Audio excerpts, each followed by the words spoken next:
Welcome back to a nice, very fancy slice of written. And you won't need a car pack because you can buy it directly from the auto show. As long as you've got quite a fair few credits spare. Because today we're looking at quite a forgotten car in Forza Horizon 5, the McLaren GT from 2020, starting off with 611 brake horsepower, 464 foot-pounds of torque, while weighing just a shade over 3,380 pounds. So going to the design of this thing, it's quite strange. It's kind of a mix of the 765 LT, a little bit of the 620 in there as well, alongside some design cues taken from the McLaren RTO as well, and you can also kind of see that towards the back as well. It's a strange mix of tradition and also being modern as well.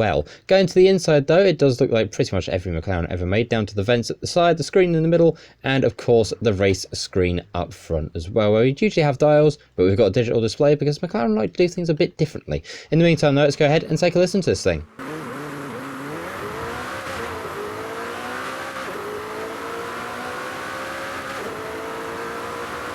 So here we are in the upgrade shop. We're going to jump straight to conversion over to, well, I would say over to engine swaps, but there's a slight problem. We can't do that. We can go ahead and change the drivetrain though. We can go ahead and make this thing all-wheel drive, which we might do a little bit later on, but it's interesting that we can't engine swap it. As for aero and appearance, we've got a couple options. Going to the front, we have ourselves just a Forza aero, which looks honestly hideous on this thing, as it does on pretty much every car. And then to the back we have the good old faithful Forza wing, which again hasn't changed in about 3 to 4 games at this point. You'd have thought with something like this we'd have had some interesting aero parts, but apparently not. In the meantime, our mechanic Mac has been very busy putting together a few tunes for us. This is the first one. It is just simply titled Good Luck. It's S1 900. We're on slick tyres, a rear wheel drive.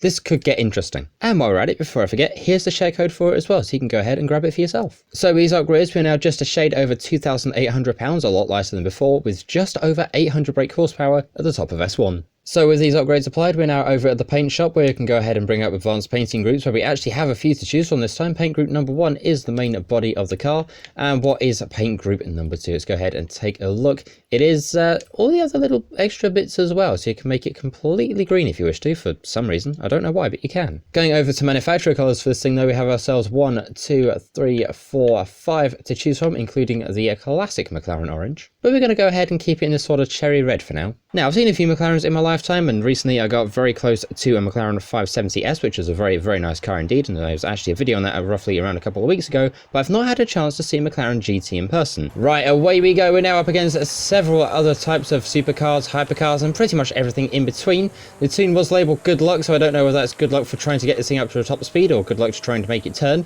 but well, I guess we're about to find out, because at turn number 1, this thing's, well, it's not too bad, but it's not too terrible either. I'm not gonna lie, I was gonna try and push the Ferrari off the edge, but ran out of road. Now, last time we had a McLaren on here was the McLaren P1 a couple of weeks ago, and that thing ended up in a whopping 4th place, which is roughly where we are right now. So I'm going to try and aim to see if we can get further than that. So let's be fair, it looks like everybody's just careered into the wall, so I'll take a free first place. At this point in the video, I'd usually give out the numbers of roughly how many were made, but, well, there's no concrete evidence as to how many McLaren GTs have actually been put into production. What I can tell you, though, are the prices, and they are staggering, roughly 89 to 139,000 pounds for one of these things, which is this in American dollar, by the way. If you ask me, I'd say it's a lovely car, but that is just way too much for something like this. Now, I got some interesting replies last time I asked this question, so I'm going to ask it again.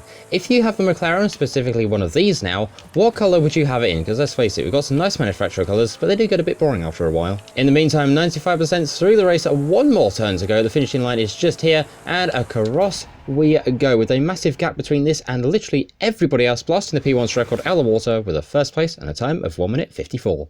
So all in all, a much better result than the last time we had a McLaren here on the channel, but now let's go ahead and jump to the backstage vote, because it's very interesting this week with the Ferrari SF90 Stradale and the, quite frankly, hideous Ioniq 6 versus the Chevy Corvette Z06 and the BMW i4. Now, we've got 2 very good sets of cars up here, but I do not like the Ioniq 6, so for that reason, the Corvette and the Beamer are getting my vote. Do you agree? Let me know in the comments. In the meantime, now we go from racing cars on tracks that have corners to ones that don't, because we are going drag racing with this thing. Let's go ahead and bring up the share code very quickly for Max Drag Team. There it is. Feel free to go ahead and grab that for yourself. We're going to go ahead, download and install it, and see what we've got to work with. So these upgrades, we're now sat at just a shade over 2,780 pounds with 1,008 brake horsepower.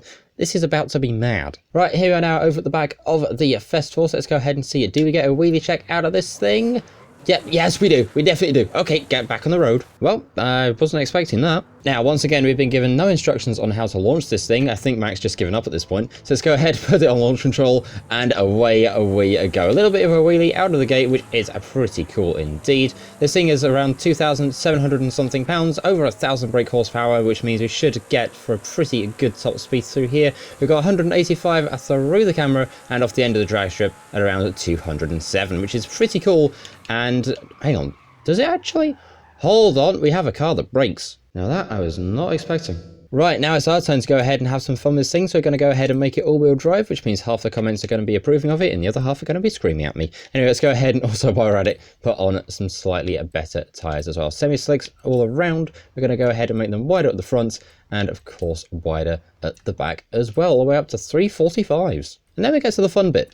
Adding power. Now, I remember Max saying something about the exhaust sound with the race exhaust. I've fitted that. Let's go ahead and take a listen and let me know in the comments, what do you think to how this thing sounds?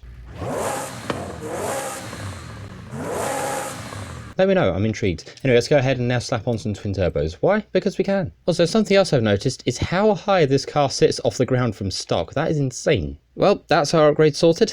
Let's go and see if it'll drive. Although first I need to tune the gearbox, because otherwise it's not going to be a very fun drive. In the meantime, let's go ahead and take a look at this week's Forzathon shop. We've got ourselves a Shelby Cobra 427, a Horizon backstage pass, a confetti cannon car horn, which sounds a bit like this. That also sounds like a lot to clean up. We have ourselves a Ford Supervan 3, the bird pattern sundress over here, the Horizon Super Wheel Spin, and the regular Horizon Wheel Spin as well. And now, out to the motorway. Okay, now it's time for another game of How Close Do We Get to the Motorway Great? And today, for the first time in a while, we are pretty much dead on. And I've got to say, that doesn't happen often. Anyway, here we are now over at the edge of the motorway. We have a very nice McLaren GT. The blue and the white work very nicely together. And away we go. It's time now to go ahead and find things at top speed. And hopefully it's going to be something pretty good. Especially as I had to wait 3 minutes for it to save the paint job. Right, the edge of the speed zone should be up here somewhere. And there it is, 231.92. We are still accelerating. We've got downhill and speed camera to go. So hopefully everything should be okay. Never mind, I spoke too soon. Right, here on the downhill, the camera should be up here somewhere. There it is, 241.90, going downhill, 244, 245, 246. Do we get any more? 247, 248 even out of the McLaren GT, which is pretty good indeed. And motorway signs right there. On the brakes we go.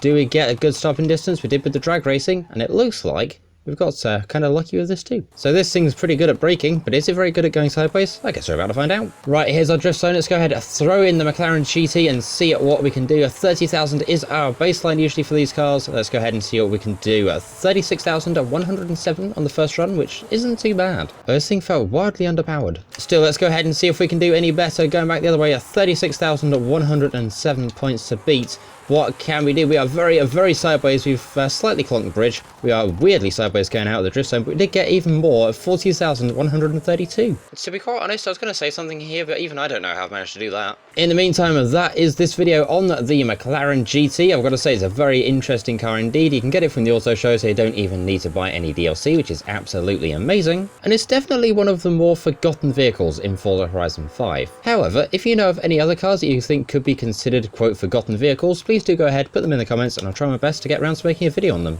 In the meantime though, thank you very much for watching. Like, share, comment, subscribe, all that cool stuff. Thank you for watching. Tech out. See ya.